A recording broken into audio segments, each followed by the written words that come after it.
For years, he was a phantom. The FBI had no name, no clear motive, no traceable origins. His attacks would come without warning. His bombs, built with components that were so ordinary that they left investigators without any leads. This guy knew how to disappear. He knew how to hide in plain sight. But even the most careful criminals make mistakes. You see, with each attack, Ted Kaczynski left hidden clues behind, clues in the details. The craftsmanship of his bombs, the obscure linguistic markers in his letters, the deliberate mention of victims. Law enforcement wasn't just searching for a bomber, they were hunting a mind, dissecting this guy's methods, and looking for a flaw that would expose him. And then, in 1995, he made the biggest mistake of his life. He demanded to be heard. And by publishing his manifesto, Kaczynski, who believed that this would change the world, instead gave the world something else, a patterned voice and a thread that could be pulled until it unraveled his entire identity. This is the story of a man who spent his life hiding in the shadows, but a man who was dragged into the light, not by forensics, not by FBI profiling, but by his own family.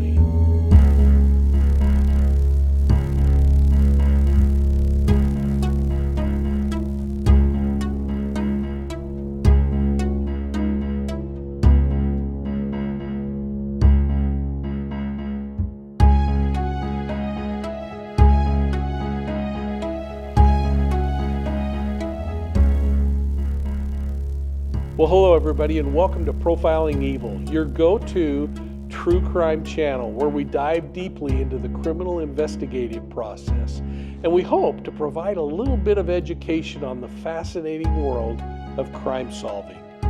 Now, if you're passionate about unraveling mysteries and understanding the psychology of crime, you've come to the right place. So before we jump into today's case, please take a moment and hit that like and subscribe button. Don't forget to ring the bell and get the notifications so you never miss future videos like this one. And please consider giving us a thumbs up. It helps us keep bringing you amazing content, and we'd love to hear from you if you've shared Profiling Evil with your friends. Just put @Profiling Evil in your social media and other things. Now, in part one, we explored Ted Kaczynski's warped ideology and the manifesto that fueled his attacks. But for nearly 2 decades, the FBI was just left chasing a ghost. A criminal that was so careful, so methodical, that every attack seemed to leave no trail behind. But all of that changed in 1995. Part 2 takes us into the largest manhunt in U.S. history, where law enforcement used linguistics, forensic psychology, and behavioral profiling to close in on their suspect. Ted Kaczynski thought he was untouchable, but what he didn't realize is that his own words were betraying him. So how do you catch a criminal who refuses to leave evidence? And how did the FBI finally unravel the identity of the most elusive terrorist in American history? Let's dive in.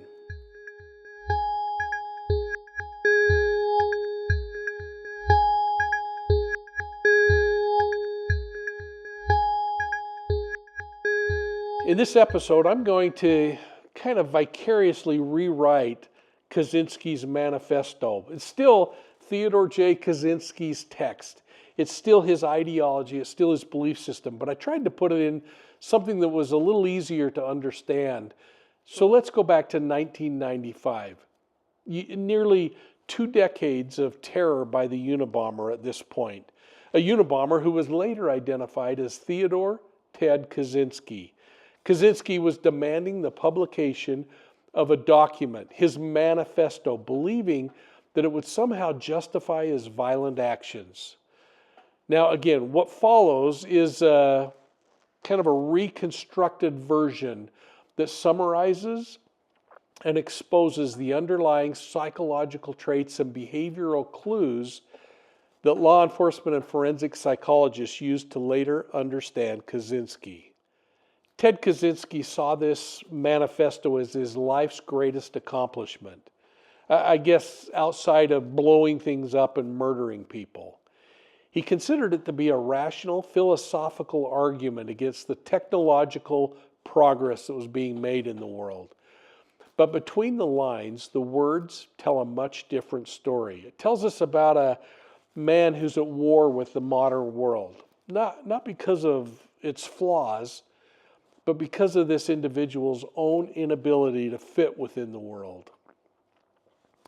It talks of a deep personal resentment that he had, masked as an ideology stemming from years of isolation and perceived rejection, perhaps real rejection in some cases. It talks about a disturbing level of cognitive rigidity common among individuals who become radicalized. It covers things like the grandiosity and narcissism that was evident in his belief system, beliefs that his insights could reshape civilization. So let's start off with this industrial system being a root of human suffering, according to Kaczynski. Because Kaczynski begins with a sweeping claim in his manifesto that the Industrial Revolution and its consequences have been a disaster for the human race. Now, those are his words. Kaczynski argued that modern technology had stripped humanity of its autonomy, turning people into slaves of a system that dictates their choices, their behaviors, and frankly, even their emotions. He believed that technological progress didn't serve humanity.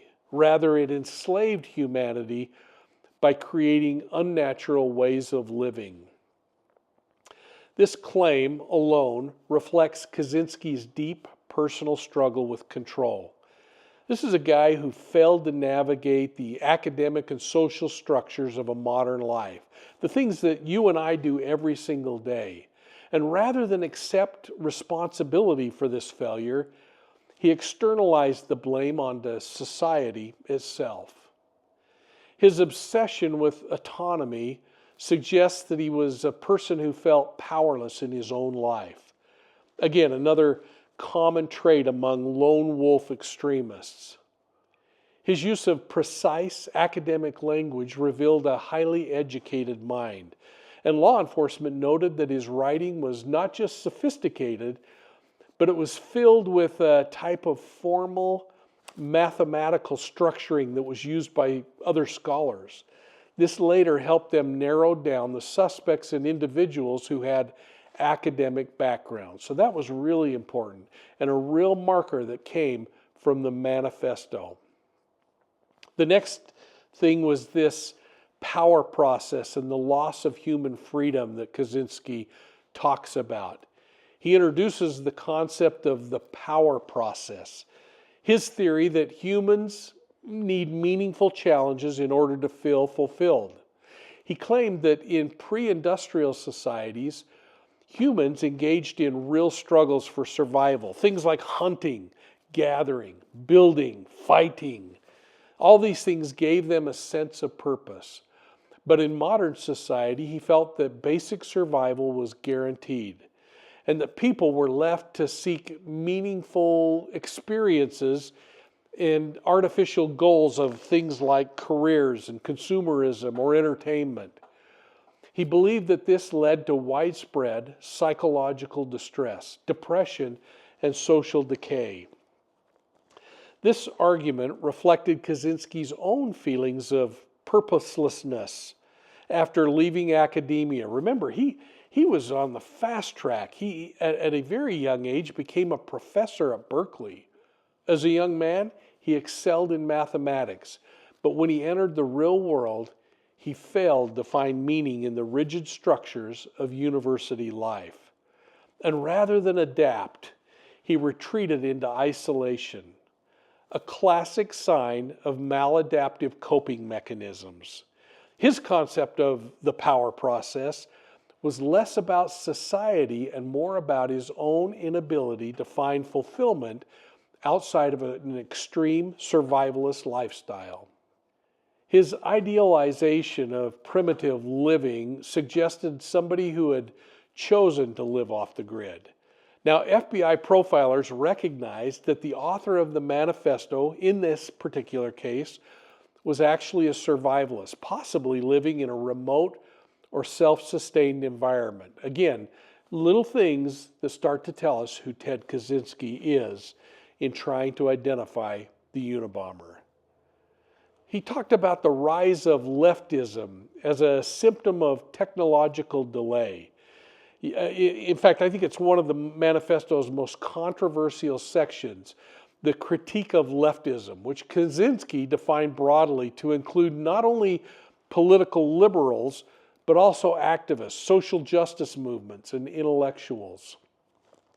He claims that the modern leftists are driven by a sense of inferiority, an excessive need of control, and an obsession with victimhood. He argued that these movements are not actually about justice, but they're rather about individuals projecting their own personal weaknesses onto society. Now, this section alone was filled with projection. Kaczynski is accusing others of the very behaviors that he's exhibiting. His anger toward intellectual elites suggests a man who once wanted to belong to that world, but was rejected by that world. His inability to form meaningful relationships in academia likely fueled his resentment toward those who were succeeding in academia. Instead of admitting his personal failures, this guy reframed the entire intellectual establishment as corrupt. Now, his deep focus on academic elites and the intellectual movements suggested that he was once part of that world. This, again, was another key factor that helped the FBI narrow the pools of possible suspects down to this disillusioned former academic. Now, he also talked about revolution and how to destroy the industrial system out there. This is kind of the final section of the Manifesto that I want to cover, but it's the most radical. Kaczynski was arguing that gradual reform was impossible. He insisted that modern civilization must be dismantled entirely, not through politics, but through violence and destruction. He claimed that small acts of rebellion, like individual bombings, can create chaos in the system, and that could force it to collapse under its own weight.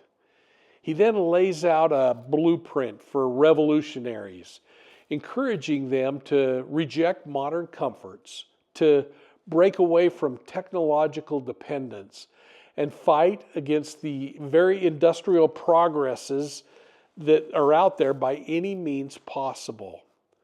And this is where Kaczynski's delusions of grandeur seem to be the most apparent. He had a belief that his personal war against technology could somehow inspire a global revolution. And it speaks to his narcissistic traits. Again, traits that are often found in these lone wolf terrorists. His writings suggested a man who saw himself as a hero of his own story, waging war against an enemy that in reality never even knew his name. This detailed, obsessive planning, his revolution, was indicative of a highly organized and methodical thinker, someone with a technical and scientific background, and all of that was used against him. His reliance on logical structuring confirmed that he was deeply trained in formal reasoning, which further helped investigators identify him as an academic.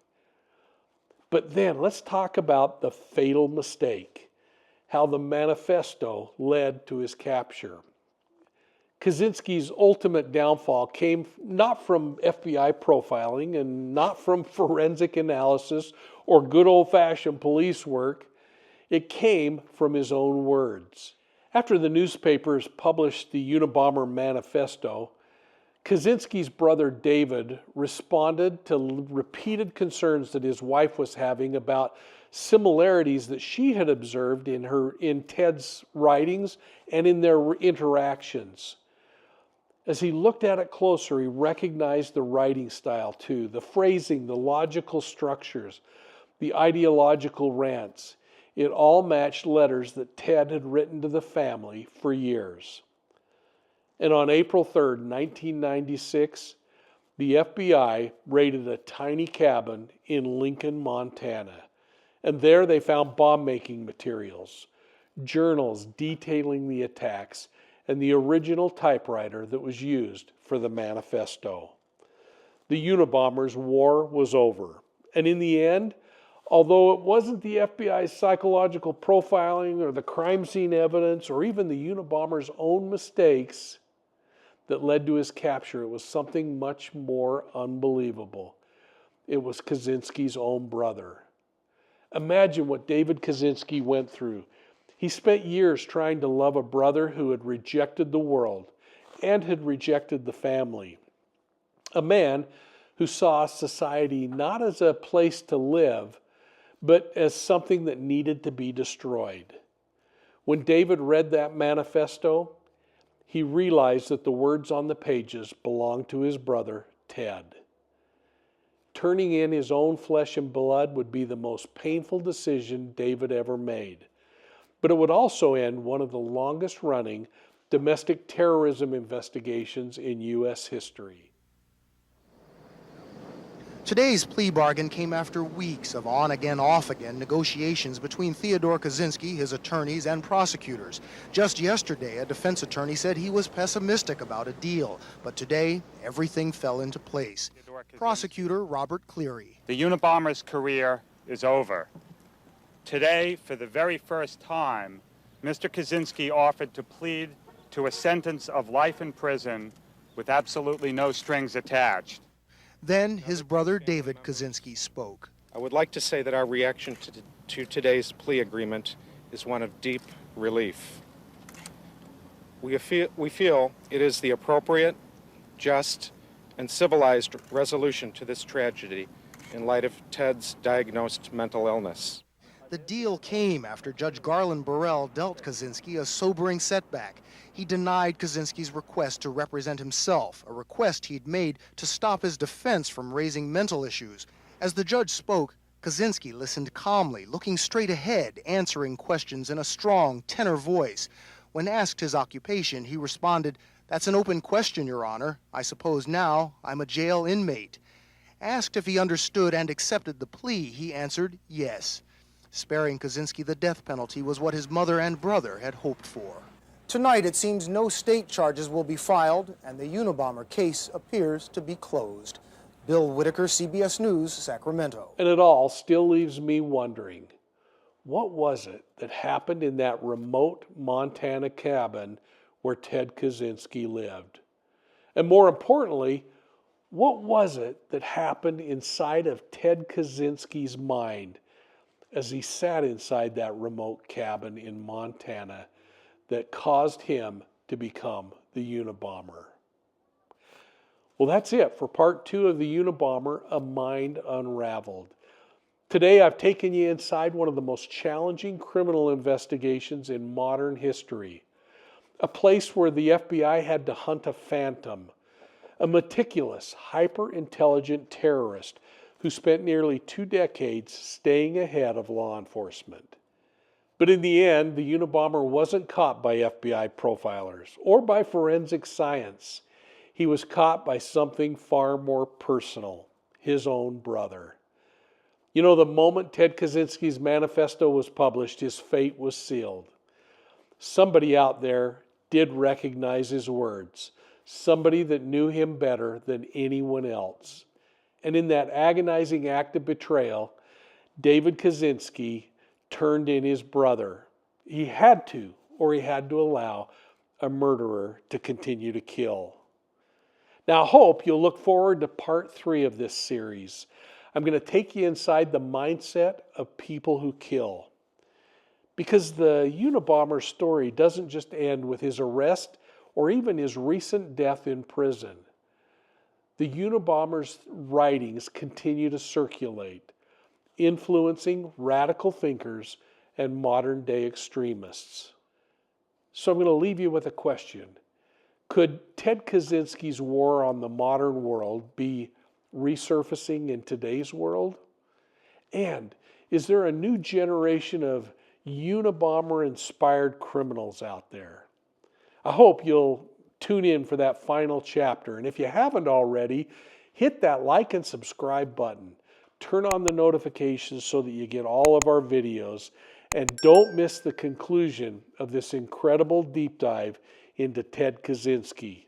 Remember, you can find Profiling Evil on Facebook, Instagram, YouTube, and Twitter. And if you like audio podcasts, check out Profiling Evil on your favorite podcast platform. And you can look even deeper into some of the things we're doing by going to profilingevil.com and check out our story maps or our new unsolved homicides or missing persons crowdsourced map. It's a place where you can enter crimes and missing person cases from your own community. And together, we can work on these things together. And while you're at Profiling Evil, sign up for the BOLO. That stands for Be on the Lookout, and it's our digital newsletter.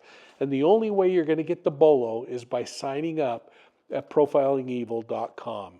And if you're into reading, folks, check out my books on profilingevil.com, Deceived, an investigative memoir of the Zion Society cult, or She Knew No Fear.